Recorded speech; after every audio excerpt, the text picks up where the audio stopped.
everybody. Welcome to the Commonwealth Club's virtual program. My name is Soledad O'Brien, and I am going to be your moderator today. Our big thanks to the Bernard Osher Foundation for supporting today's Good Lit event. It is my tremendous pleasure to introduce you all to Amanda Tyler. She is the Shannon Cecil Turner Professor of Law at the University of California, Berkeley Law School, also co-author, along with Justice Ruth Bader Ginsburg, of Justice, Justice Thou Shalt Pursue, a life's work fighting for a more perfect union. Professor Tyler teaches and writes about the Supreme Court, the federal courts, constitutional law, and civil procedure. Last year, she received the law school's Rudder Award for teaching distinction. Professor Tyler clerked for Justice Ruth Bader Ginsburg, and their book, Justice, Justice Thou Shalt Pursue, is an outgrowth of Justice Ginsburg's visit to UC Berkeley in 2019, when Tyler interviewed her about her life. Building on that interview, the book is a compilation of materials exploring Justice Ginsburg's life and her lasting legacy. We will hear more about her work to end gender discrimination, fighting for equality, and protecting the U.S. Constitution. A quick reminder to our viewers, if you have a question for Professor Tyler, please submit that question into the chat. Professor Tyler, what a pleasure to talk to you about your book. And I'm going to begin by asking you kind of where it all started, not the conversation, which I mentioned, we'll get to that in just a moment, but really the clerking that you did with Justice Ginsburg in the late 90s, early 2000s. How would you describe your relationship at that time? Lots of people who have an opportunity to clerk for a judge wouldn't necessarily say it's close or friendly. How would you describe it? That's interesting because I had two absolutely exceptional clerkship experiences. And in both cases, I feel as though I was very lucky to have bosses who became lifelong mentors and also dear friends. And that's not to say that the clerkships in both cases, especially at the Supreme Court, were not intense, did not involve considerable hard work. Justice Ginsburg, many people may know, but certainly if you worked for her, you knew was one of the hardest working individuals ever to live. She had an extraordinary work ethic, and she expected the same of her clerks. She had exacting standards and held us up to those standards. But she never asked more of us than she asked of herself. And I think that is a really special thing about her leadership and her mentorship, because she sort of carried you along with her. And in effect, you wanted to prove yourself to her and you wanted to rise to your very best. I've analogized working for her to playing on, I'm big on sports analogies. It's like playing on a sports team with Michael Jordan, or to borrow from soccer, my sport, Megan Rapinoe. She just really pushed you to rise to be your best. But she also very much invested in her clerks, and she did it in real time. It wasn't something that came necessarily just later. So for example, when we would go back and forth with her, one of the main things that clerks do is work with justices in writing opinions. And so we would give her a draft opinion, and we would give it to her in triple spaced pages, and it would come back completely covered in ink, just completely covered in ink. And this becomes a theme because this happened again with the book 20 years later. We can get to that in a bit, but she would then sit down with you, and she would, I remember once going to her house and sitting at the dining room table next to her and going line by line. She would explain why she wanted to make the changes she was making. And that's a really significant thing, because it shows that she wasn't just extracting work from us. She was also investing in us and mentoring us in real time. And that is something that she kept doing all the years after. But she also made it fun. I do want to emphasize that, because among other things, she took us to Gilbert and Sullivan. She took us to the opera. She took us for private curated tours of the National Gallery that she arranged for us, along with the full chamber staff. And the opera in particular, she's famous for having loved the opera. It it was really something. I remember we went to see Tosca, and the day before she brought in the clerks and we sat around her round table and she described to us the story of Tosca. And if you've seen it, you know there's a scene at the end where she's crawling along the stage, and the justice actually acted that out for us. So that is a really favorite memory because it's a window into how much she loved opera, and also how there was this really fun side to her and to the clerkship. And it was always about not just the work, it was about a larger good life, if you will. What was it like interviewing with her in order to get that clerkship? What do you remember from it? I remember being incredibly nervous. So, and my nerves were only not as bad as they would have been because she invited me to interview in the middle of my winter final exams of my third year of law school. And so I had my federal courts exam. I can't remember because it's such a blur, either the day before or the day after the interview. In any case, I had two things I was really nervous about. And I now teach the course in federal courts. So that gives you an idea of how important the class was to me even then. But I flew down from Boston, and I remember going in and being just incredibly nervous because this is the winter of 1997-98. She had written the VMI decision. We'll probably talk about that. One of her biggest, most important decisions the prior year. And I had been studying that case and her opinion, as well as all of her advocacy in the 1970s in law school. So she was already something of a personal hero to me. So then to go down and interview for the opportunity to work for her was just incredible. But what I remember most of all are two things about that experience. The first is when I went into her office after having talked to her clerks, who were amazing, and that whole group of clerks remained good friends to me. I went in and she immediately put me at ease. And this is something that I think a lot of people may not know about her, but there was no ego. She was just incredibly kind. She didn't try to fill up the room. She was welcoming and gracious and put people at ease very quickly. And that was something that was really special about her, and that also made you want to be around her more. The other thing I remember about the interview, most of it's a blur. To my great fortune, she offered me a clerkship at the end of the interview. And I said yes as fast as possible before she could take it back. But I remember when I went to the airport to fly home, I called my grandparents.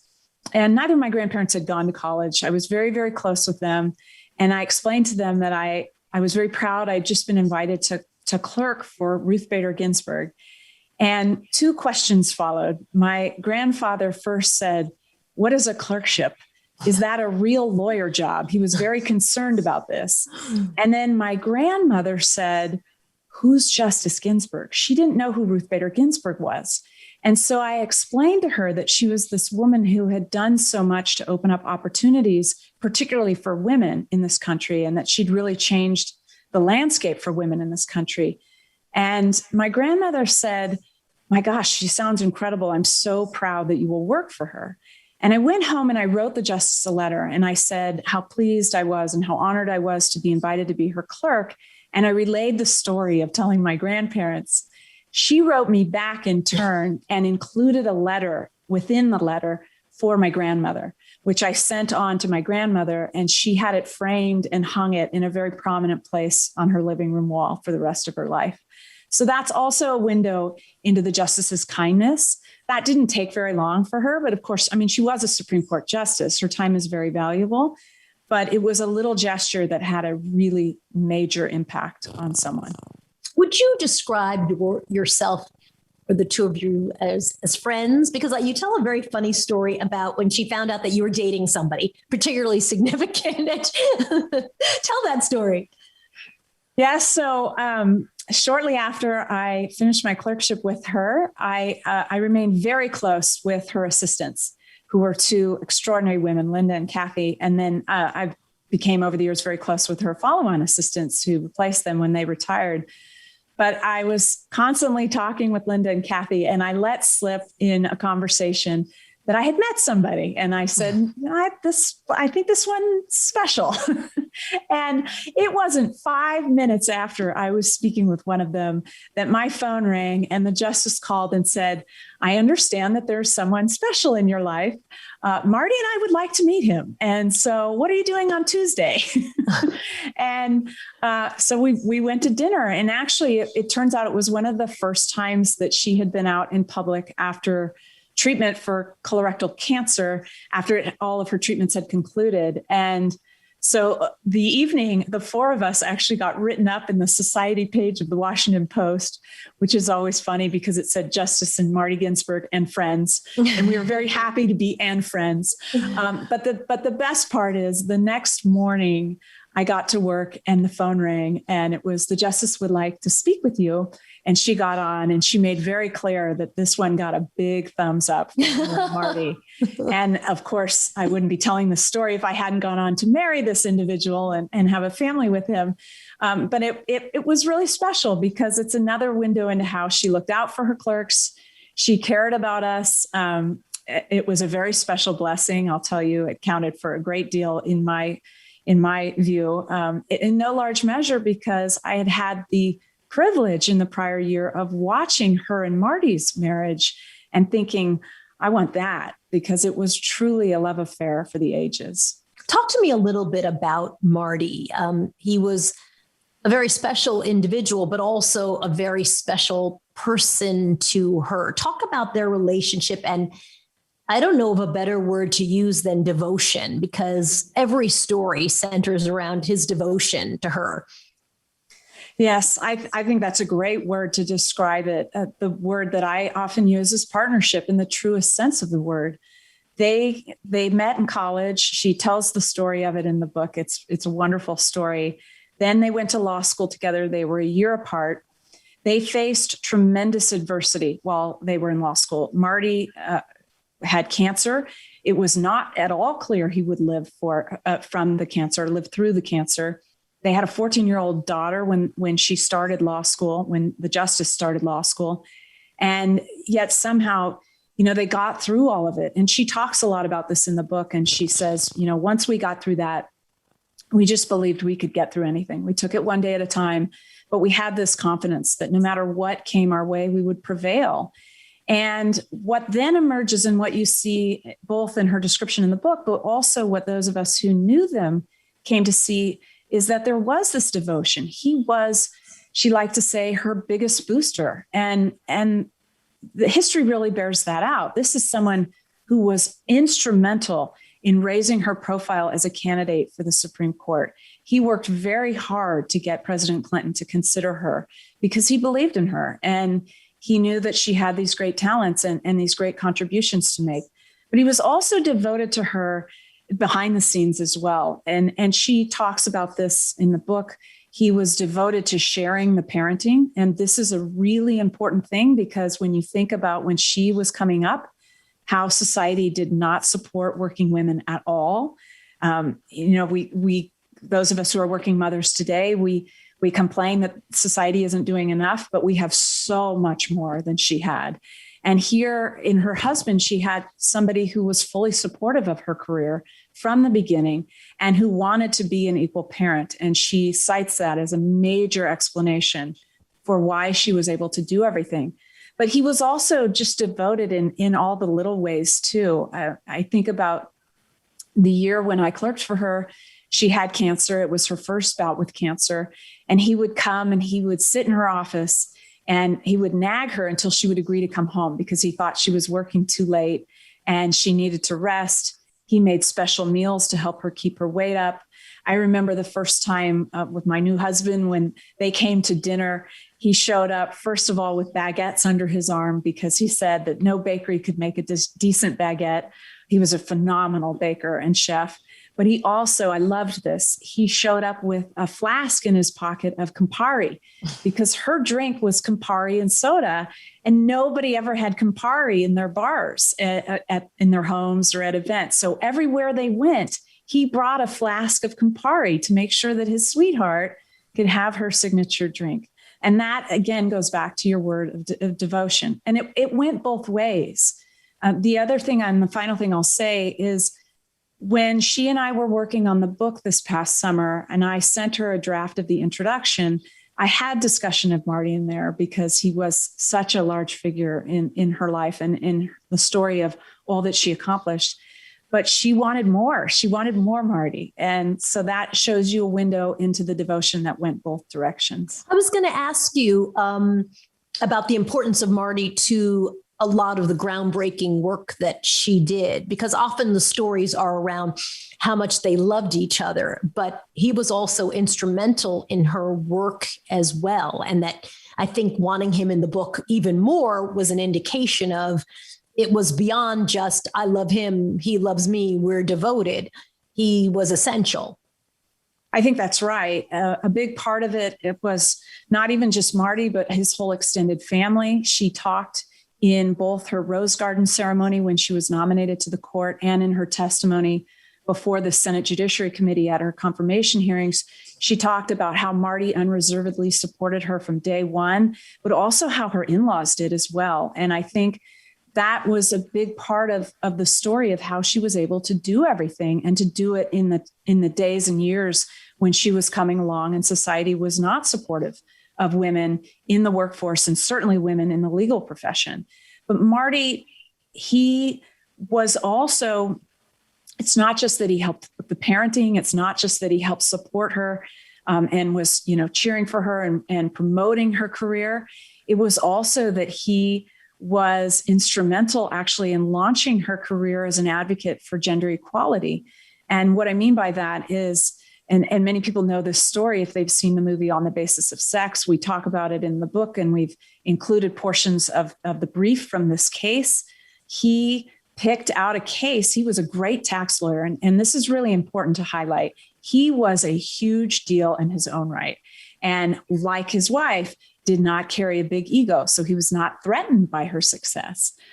He liked to joke that he was jealous a little bit. She had the job that he would have loved to have, but I never sensed that actually for real. And going all the way back, he was reading the tax court review sheets or the tax court notes that would come out. And he saw reference to a case that involved gender discrimination, the Moritz case, which is the case at the center of the movie On the Basis of Sex. And he hands her the tax court sheets. And as she tells it, and as he told it, she says, I don't do tax cases, and sort of, said, oh, that's beneath me. And he said, look at this one. And within moments, she said, let's take it. And they called Mr. Moritz and said, we'd like to handle your case for free. It was over a tax deduction that he, as a never married man, did not qualify for. But if he'd been a never married woman, he would have received for a caregiver deduction to take care of his mother. And they took that case, they litigated it together, and we have in the book, we have the brief that they filed, which is the very first brief that she ever filed in a gender discrimination case. And it lays out the framework for what she's going to do over the course of the next decade. But Marty was a big part of that. And he was actively involved in that case. And then he stepped to the side and she took it from there. I mentioned that the book arises out of her visit in 2019 to UC Berkeley. So tell me a little bit about what brought her to UC Berkeley and what made you want to turn your conversation into a book that you would co-author with her. Yeah, so she came to Berkeley to honor a woman named Herma Hill Kay. And Herma Hill Kay had been the second woman appointed to the Berkeley Law faculty and our first woman dean. Their friendship went back to the early 1970s when they met at a conference and they wound up deciding with a third co-author, a man named Kenneth Davidson, to write what would become the very first casebook on sex discrimination and the law. So in that casebook, they effectively founded this field of gender discrimination in the law. And so Herma and the justice, I call her Herma because she was my colleague, but I call Justice Ginsburg the justice. They remained lifelong friends and the closest and best of friends. Herma tragically passed away in 2017, and colleagues of mine endowed a lecture in Herma's honor. And there's no one who would have been better to give that first lecture than Justice Ginsburg. So I invited her to come And to my delight, but not my surprise, she said, yes, absolutely. And what's interesting about it is that originally she was supposed to come in early 2019, but because doctors discovered lung cancer and she had to have surgery for that, we had to postpone. And she resisted postponing. It was so important to her to come and honor Herma that I really had to entrust her family and others to prevail on her that she really needed to not travel. And she only relented when her doctors said, no, you cannot travel. So at that point we postponed, but she immediately rescheduled for a new date. And she came in October of 2019 to the event to honor Herma. And I will share that she was not at full steam. She was still undergoing treatment. And in this case now back in treatment for pancreatic cancer. And so it was a struggle for her to come, but it was really important to her to come and honor Herma.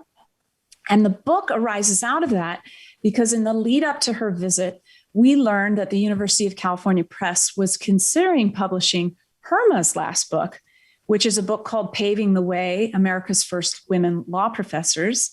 As the title reveals, it's a book that chronicles the stories of the very first women academics in the law, women who came before Herma Hill Kay and Ruth Bader Ginsburg. And Justice Ginsburg had written the introduction to that book, and yet it still had not published. And several publishers we knew had turned it down. So Justice Ginsburg got the idea that it might be fun for us to take our conversation, to plan it very carefully and turn it into a book, but we would only offer it to UC Press, saying that we wanted them to take Herma's book too, and we wanted the books to be released together. What were the conversations about the approach? Because I am confident that you were truly co-authors and really partners in how to think about it and how to even how to promote it and how to frame it. Talk to me a little bit about those conversations. She and I went back and forth extensively before the event on the conversation that we were going to have to plan a conversation that would cover the arc of her life. So that's the first component to it. That's where we started. We wanted to cover her life from her childhood through her time on the Supreme Court. We definitely, I know I did, and I know she did, we wanted to talk a lot about her family and about Marty. And Marty looms very large in our conversation. Then what we did is we had just an extensive series of back and forths talking about what materials could we bring in that would complement the conversation and that would also create a collection that would give the reader mostly, overwhelmingly in her own words, an idea of what was important to the justice, what her life's work had entailed, and what she thought about in terms of her contributions. And she wouldn't use the word, but I would use the word, her legacy. I was going to ask that, and then I'm going to interrupt you and then have you continue on with your answer. Did you feel like she had already had several bouts of cancer? She was elderly by the time you were having this conversation. Did it feel like the legacy interview? That this is, I want to make sure we're getting everything in because we're assessing my life as we get closer to obviously, her ultimate death. That's hard to answer. And here's why. It was hard for me, just being honest, to accept that when my head told me that this is someone who has pancreatic cancer again, which is a terrible cancer. This is someone who's been through so much. I knew that she was facing formidable medical challenges, especially once we got to summer. I knew that she had been in the hospital and that things were not going well. And yet my heart told me she was going to live forever. And I can't explain it. You know, I try most of the time to be a logical person, but she had endured so much. I had seen up front and close just how extraordinary her resilience was and her perseverance was and her dedication to being a public servant and to doing her part to try and make a contribution, that I just never could quite grasp the idea that the end was near. And so even though in the days leading up to the news, the tragic news when it came, I suspected for various reasons that something had taken a very wrong turn. I was still shocked when the news came. And it was very, very hard to take. When I say that, then hopefully you can understand that when I was working with her, although I was thinking about this in some respects of let's paint a picture of your life, let's make sure that we give readers an idea of what mattered to you, what you fought about, what work you want to inspire people to keep doing. I was never thinking that I would be here talking with you without her, that she would not be with us. It just, I know this makes no sense, but given all the circumstances and all that even the public knew, but I thought she was superhuman. And I just didn't conceive of a time when she wouldn't be here. What was the process like to work together? Because she was very meticulous and clearly a hard worker. How did that back and forth go? Yes, she was, as I said, she was an incredibly hard worker. Her work ethic was second to none, and her meticulous nature was second to none. She had the highest standards, and she was so careful. So it was like being her law clerk again. And some people, apropos of your comment earlier, some people might cringe at that. For me, it was like, this is great. I had a fabulous clerkship with her. I loved working with her. She's brilliant. She was inspiring. I love the subject matter of the book, obviously is very special to me. So it was a joy to be able to work with her. And it was such a privilege to say to her, okay, Justice, I think we should give some opinions, because one thing that I want to convey about the book that was a very conscious decision on our part is that we wanted to create a book that a non-lawyer could pick up and read in its entirety and really get the full sense of who she was and what mattered to her and what work was central to her identity. We non-lawyers truly appreciate that, by the way. So thank you. Thank you. I'm glad. I've heard from many people that they think we've succeeded in that regard. And that makes me so happy, because I wanted people who were not trained lawyers to know more about her. And in those conversations, it became, okay, let's do a portion on your advocacy. And I said, how about including the Moritz brief? Because that's never been published. And that's really historically significant. And I knew it was special to her because it was with Marty. And then, we talked about, okay, what else should we include? What were your favorite arguments? And so we included portions of her favorite arguments before the Supreme Court. She had 6 all told, and she won 5. And that bears highlighting, because that's an extraordinary batting average for someone before the Supreme Court. But she had her favorites. And so those are in there, and they're in there for different reasons. And we talk about that, and we can certainly talk more about that. But then for me, what I would say the really most fun part of all of this was to say, all right, boss, you've been a judge for 40 years, 27 years on the Supreme Court. She had written all told over 1,100 opinions over those 40 years. What are your very favorites? And then talking with her and having a back and forth. And what was fun about that, and what gives you a window into how involved she was, is there were times when I would go back to her and I'd say, I called her Justice or Boss. I would say, boss, I really like your opinion in X. I think maybe we should include that. And she said, no, those are the 4. So she was very thoughtful about the 4 that she included, and each was in there for a different reason.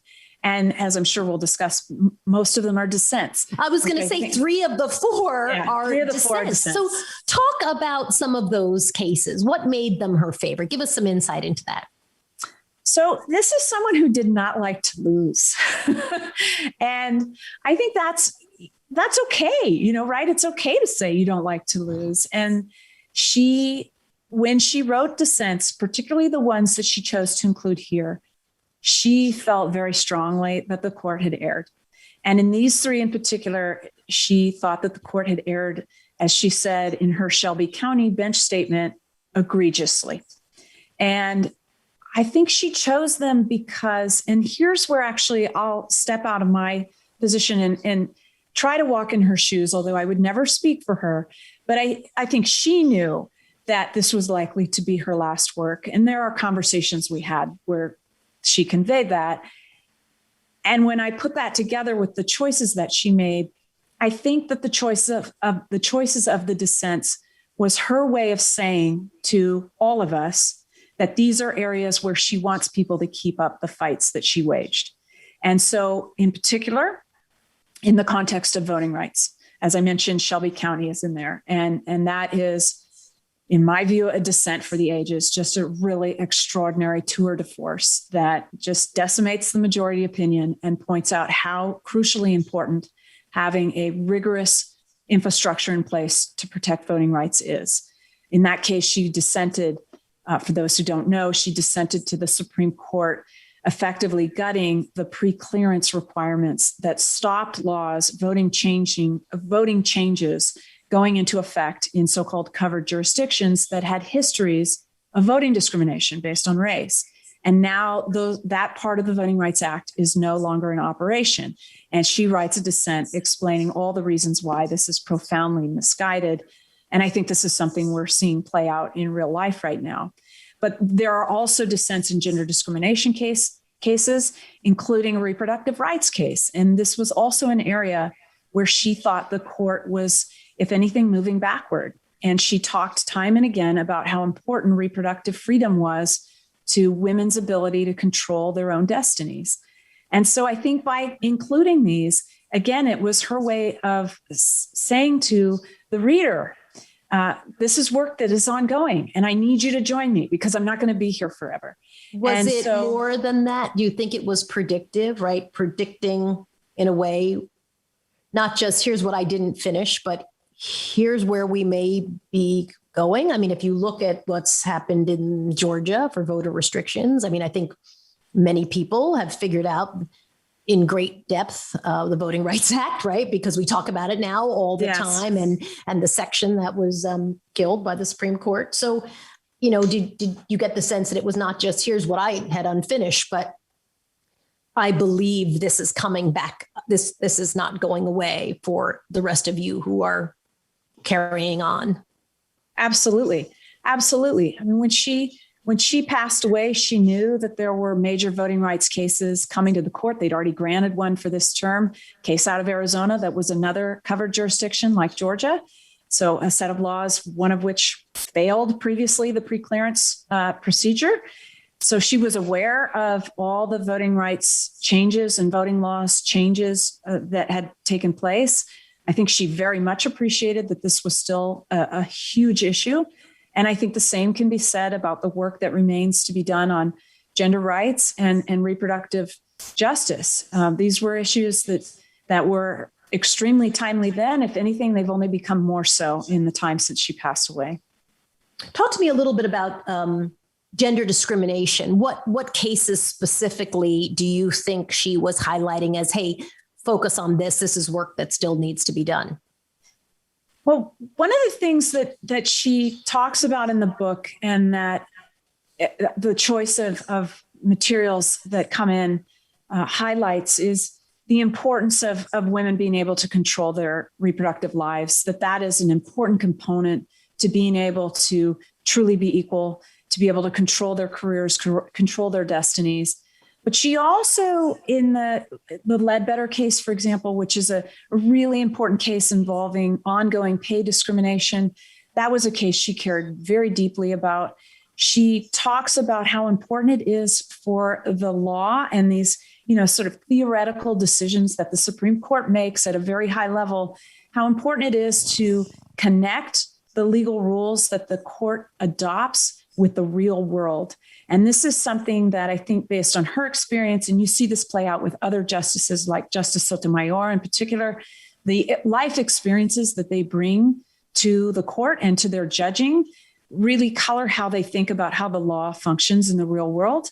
And that, too, was an important legacy, I think, of Justice Ginsburg's judging. Again, I think we see it in some other judges, but it certainly comes through, for example, in her Ledbetter dissent, where she talks about, to an all-male majority that is making it hard for women to bring cumulative pay discrimination cases. She says, you don't understand what it's like to be the only woman in a workplace. The second you discover that you're the victim of discrimination, you're not going to scream it out. You're actually going to pause and you're going to think, because if you complain right away, you're going to be labeled a troublemaker. And so we need to think about how the law intersects with the real world dynamics of the workplace, for example, and what it's like to be the only woman in a workplace, as Lilly Ledbetter was, and as Justice Ginsburg was many times in her experience. So that too, I think is it's a broader lesson. It's not one that's limited to gender discrimination. It's a lesson about how important it is to think about how the law connects, the law that the Supreme Court hands down connects to the real world, but it played out very well and very, very sort of prominently in her gender discrimination decisions. You include in the book as well a speech that she gave at a naturalization ceremony. Why was that included? What did she say, and what was the relevance of that to include it?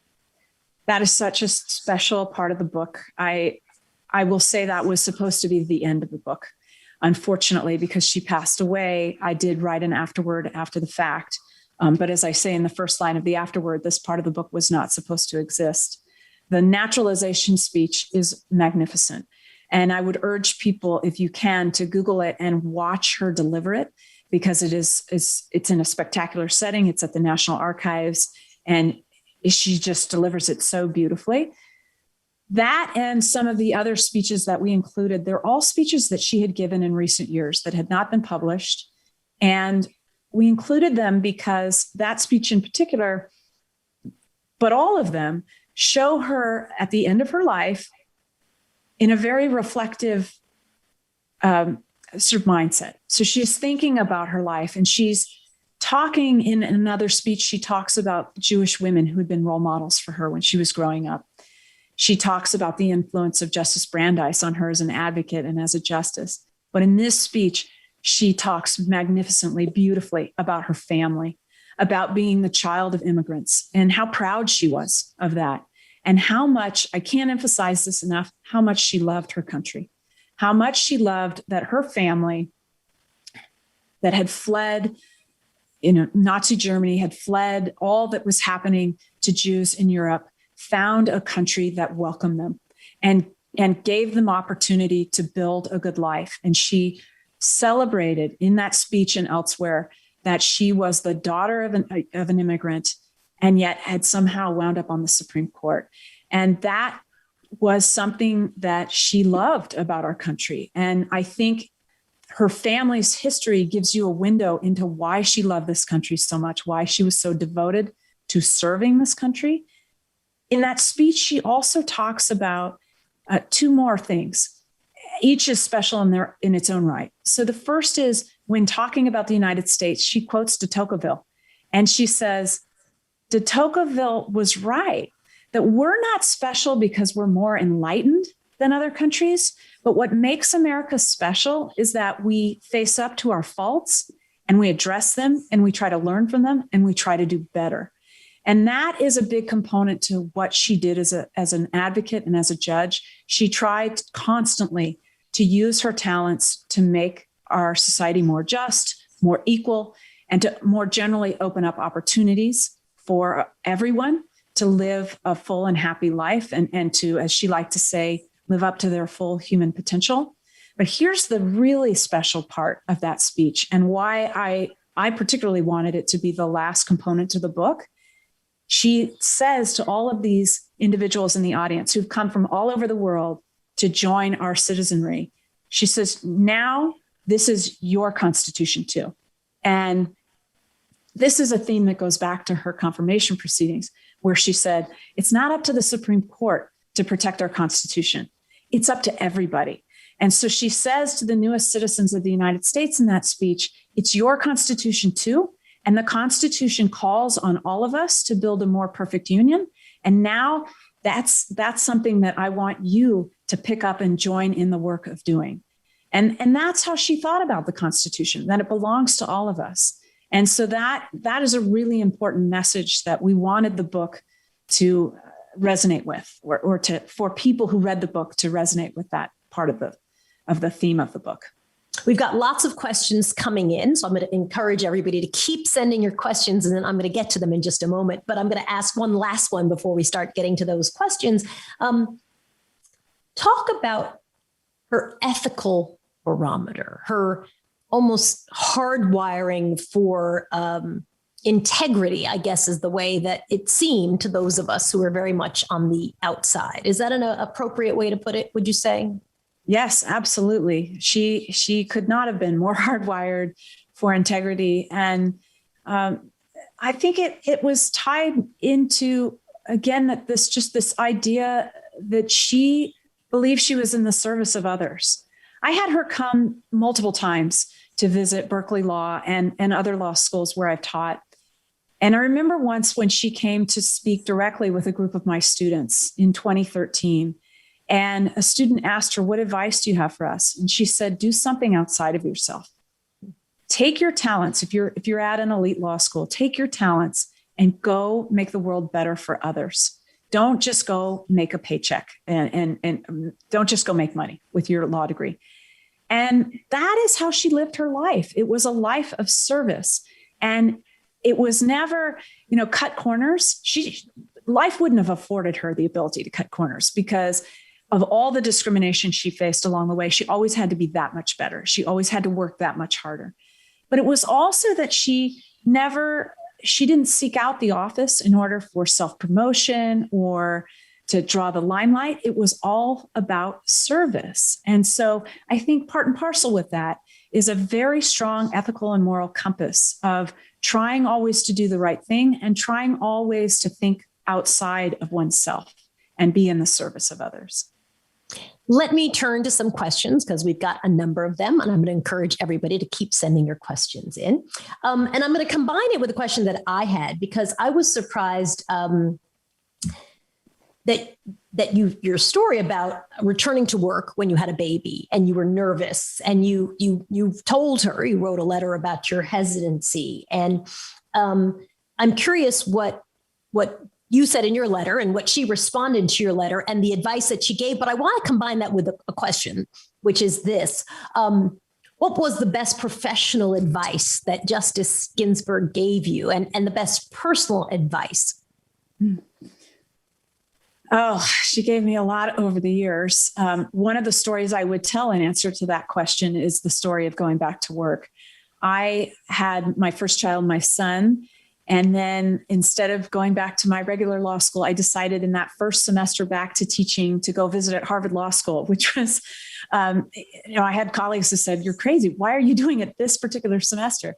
But I was really nervous, just more generally, and this would have been true no matter where I was going back to teach, about how I was now going to do this whole work-life balance that all these people have been talking about, but never seemed quite as consequential until I became a mother.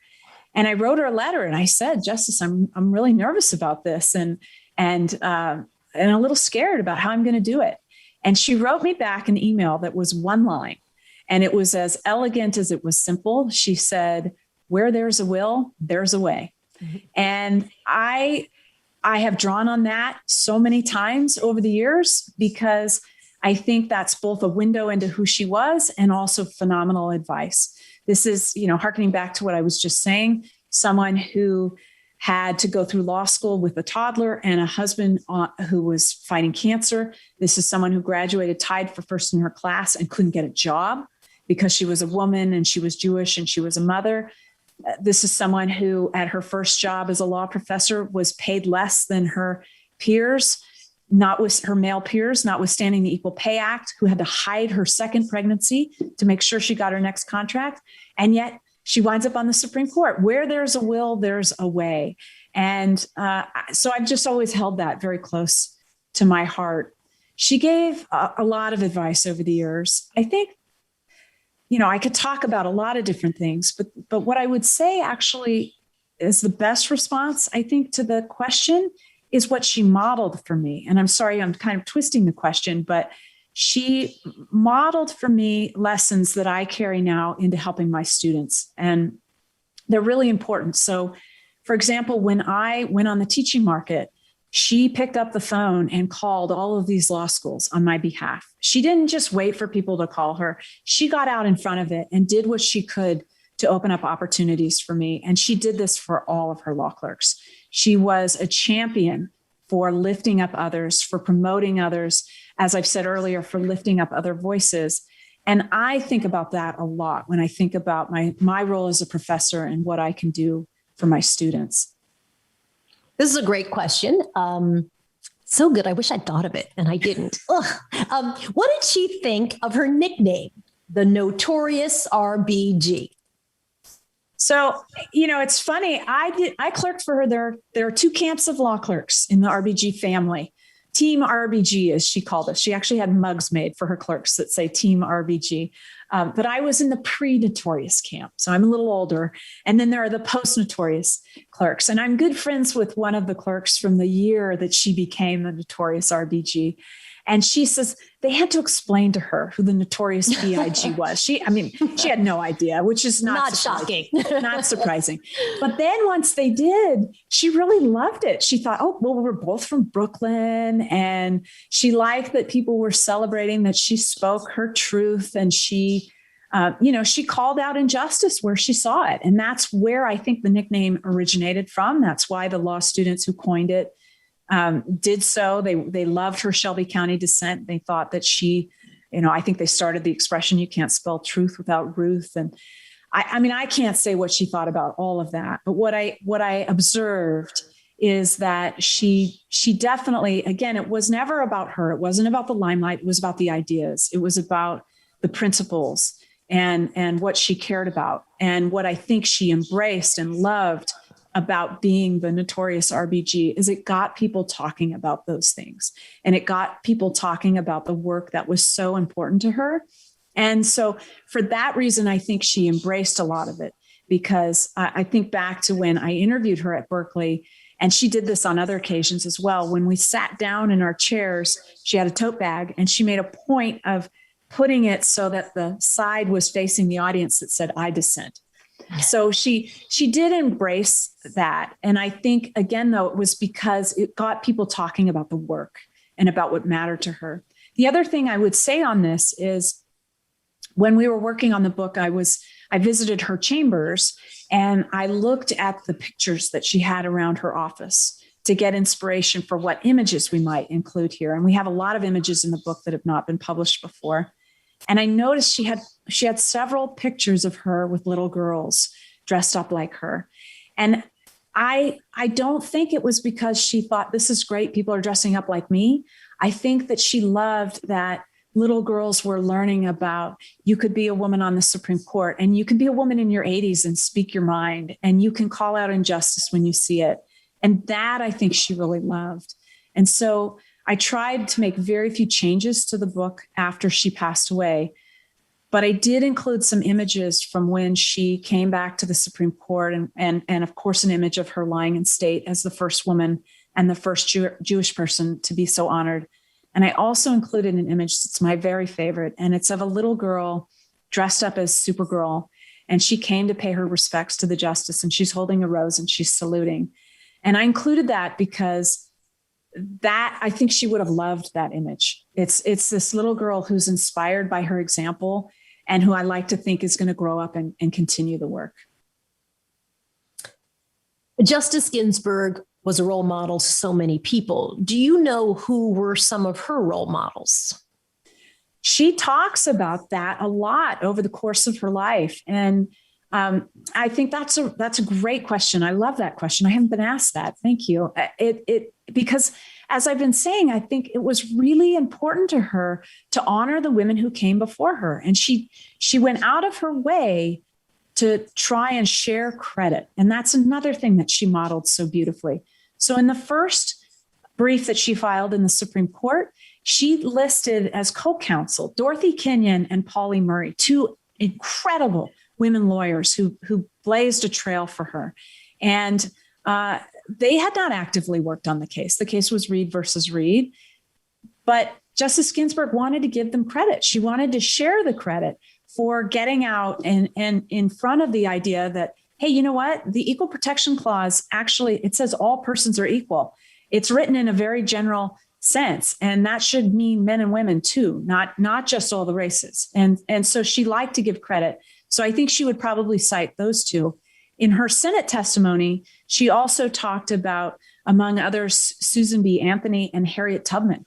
And she held them out and said, I stand on their shoulders. And she called them these brave people.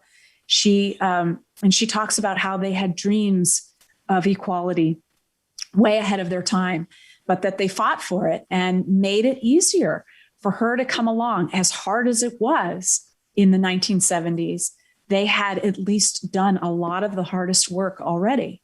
And so she was very quick to give credit to others. And I think that's really special. Another thing, just one more point on this. When we were working on the book, we included the Virginia Military Institute opinion, which is her only majority opinion in the book. And it was a very important opinion to her. She wanted me to make reference in the introduction to our book to the fact that Justice Sandra Day O'Connor, the first woman on the Supreme Court, had been offered that opinion and had said, no, Justice Ginsburg should have it. Justice Ginsburg wanted people to know that because she wanted to know how special a person Justice O'Connor is and how grateful she was to her for that. This next question is kind of personal, so if you don't want to answer it, it's okay. Did Justice Ginsburg or Marty give you and your husband any marriage advice? That's a great question. So yes, the answer is yes. I will come Do at you it. dare to share it? I will share it. So first, I will say the best thing that they did was just model what a real partnership looks like. And both of us very much took that to heart. And I'm very, very grateful for their example. So that's the single most important thing I will say. Then I will say that she did share with me the advice that she received from her mother-in-law on her wedding day, that she also has told publicly. She talks about it in the book. And yet I remember I called her, I said, do you have any advice? And she said, oh, do I have advice? The best advice I ever received was from my mother-in-law, who said, in every good marriage, it pays to be a little deaf every now and then. And the justice, as she tells the story, not only did her mother-in-law say this, the mother of the man she is marrying, but she put earplugs in the justice's hand at the time she did it. And later, when the justice would tell this story publicly, she would always follow that by saying, and that advice has been really helpful with my colleagues as well. Yeah. So, another thing about that is it shows that the justice did have a really good sense of humor, and she had great timing also. This is a great question. Did you and Justice Ginsburg ever discuss what her first year of being a Supreme Court justice was like? That's a good question. I'm trying to think. I don't remember having a conversation per se about that, but I do remember, I will say she wrote more opinions that year than she did any other year. So she was very active. What I remember is talking to her about being a judge more generally. And I remember her saying once that she absolutely loved being a judge. And she loved being a judge on the DC Circuit, which is one of the appellate courts below the Supreme Court. And she was a judge there for 13 years before she went on the Supreme Court. And she would say, if I'd never been put on the Supreme Court, I would still love it. I absolutely loved being a judge. And it was a really special role. And I think, again, going back to what I was saying earlier, I think a big part of that was that it was about public service. It was about being in the service of this country that she loved so deeply. The last questions that I'm going to ask you are about her passing, just to warn you. Do you remember your last conversation with her? Can you share it with us? Vividly. It was a difficult conversation. Now that I look back on it, I didn't think it would be the last one. We were supposed to talk actually the week that she passed away. And the fact that the call kept getting put off is how I started to worry that things were not going in the right direction. But we talked about the book. We talked about how the term was winding up and it had gone late last year because of the COVID pandemic. And I had prepared. I always tried to make the justice laugh. And so I remember that I had spent time before we talked trying to think of some funny stories that I could tell her. And I'm going to tell this because it'll help ground me before I tell the rest of the story. I had one among others, one funny story that I had prepared to tell her that was true. I said, Justice, gosh, my kids, I can't get them to go to bed. They keep wanting to stay up later and later and later. And she said, why is that? And I said, well, I don't know. They're playing video games or something. It's crazy. It's the pandemic, right? And I said, every time I yell up and I say, it's time for bed, they yell down, but Mom, we're engaging in sibling bonding. And she just laughed her head off at that. And I was so pleased that I was able to make her laugh, because I knew that she was struggling a little bit. She was struggling a lot medically. And then she asked about the kids. And this is the part that's hard to tell. She asked, how are they doing? And what is the prognosis for school in the fall? Are they going to be going back in person, or are they going to be going back on their computers? And she went on to talk, I answered her and we talked about that. And she confessed, or she conveyed that she was very worried about my kids, but more generally, and this is really important to highlight, she conveyed that she was really concerned about children all over the world who are being so deeply affected and in so many ways, mostly not good, by the pandemic. And she was really, really concerned about what this would mean for the future. And I keep thinking back to that because, and I wrote about this in the book, I really think that's a window into who she was. And it's a very special window into where her mind was at the end of her life, because she was thinking about others. And she was also specifically thinking about kids and the future, the next generation. And I think that's a window into how she looked ahead, even in those final days. And it's a really special testament to who she was. She died on September 18th. And I'm curious, not that I want you to put words or tell us what she would have thought in the future, but I am curious, as she was clearly thinking about, the shape the world was in at that moment, worried about kids, worried about their place in a world that was seemingly very chaotic and not really secure at the moment. Talk to me a little bit about kind of her mindset at that point. I think, it's a couple of different things.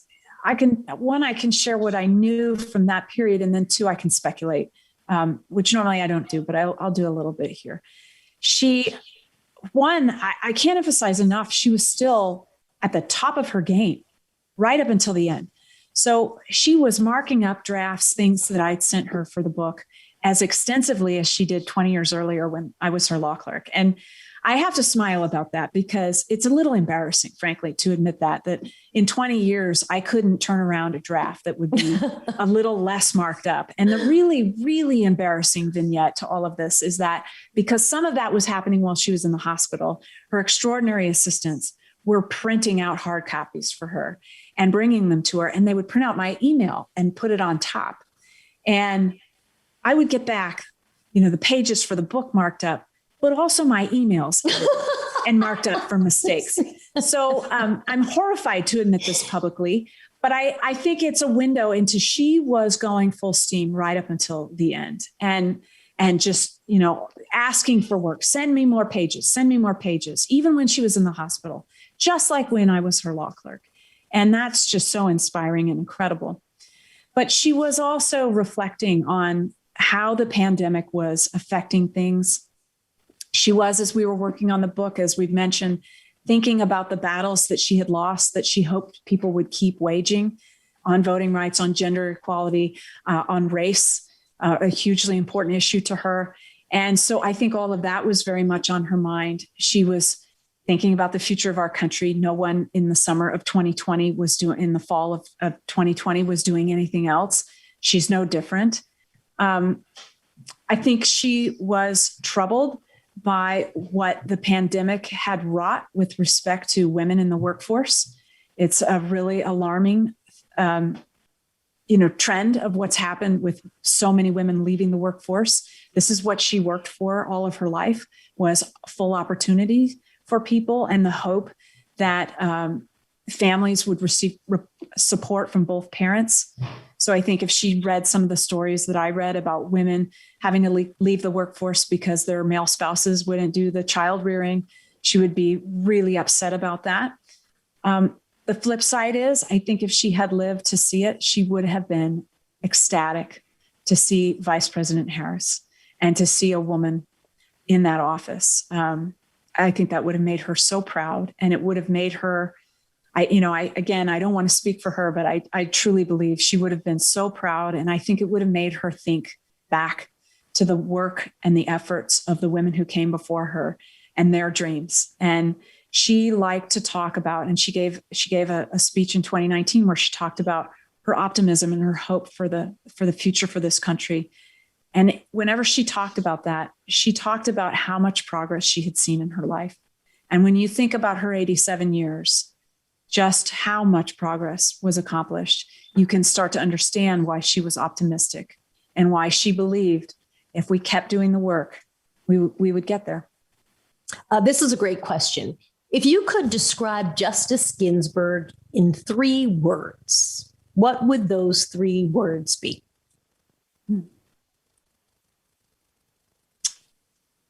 Great question. Resilient, service, and hero. Great.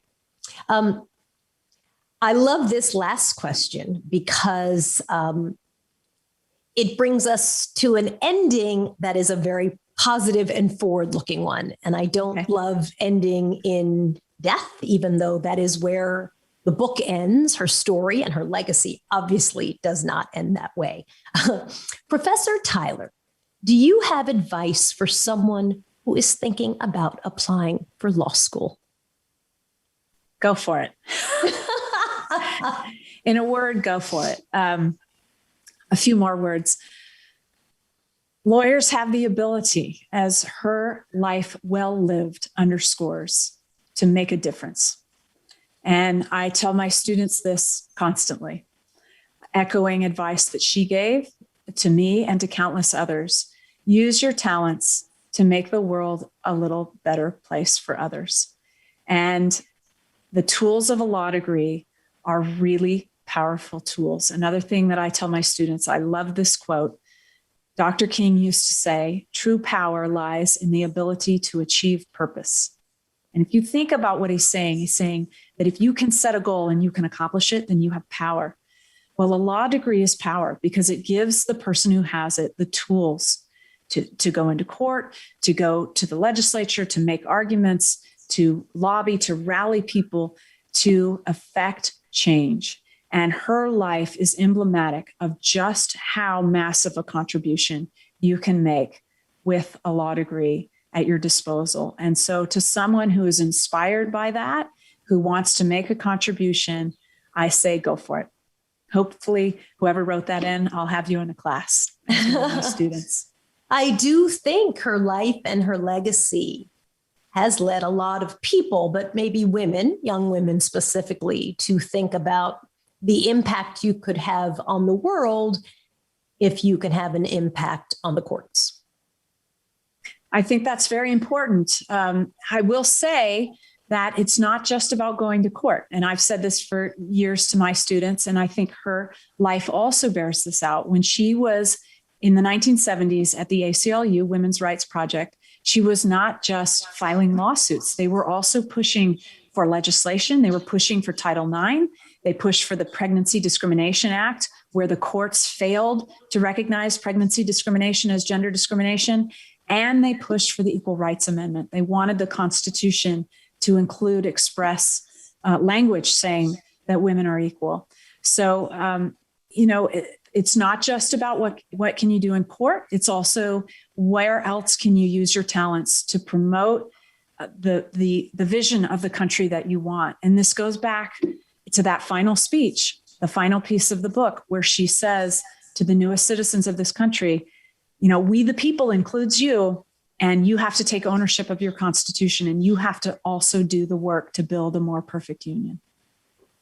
A huge thank you to Professor Amanda Tyler. Again, The book is called Justice, Justice Thou Shalt Pursue. You can see it over her shoulder. And I also want to point out Paving the Way, which I know you committed to also promoting while you promote this book, because I know it was important to the justice. We encourage all of you to please pick up a copy of Justice Ginsburg and Professor Tyler's book at your local bookstore. If you want to watch more virtual programs or support the Commonwealth Club efforts, please visit commonwealthclub.org.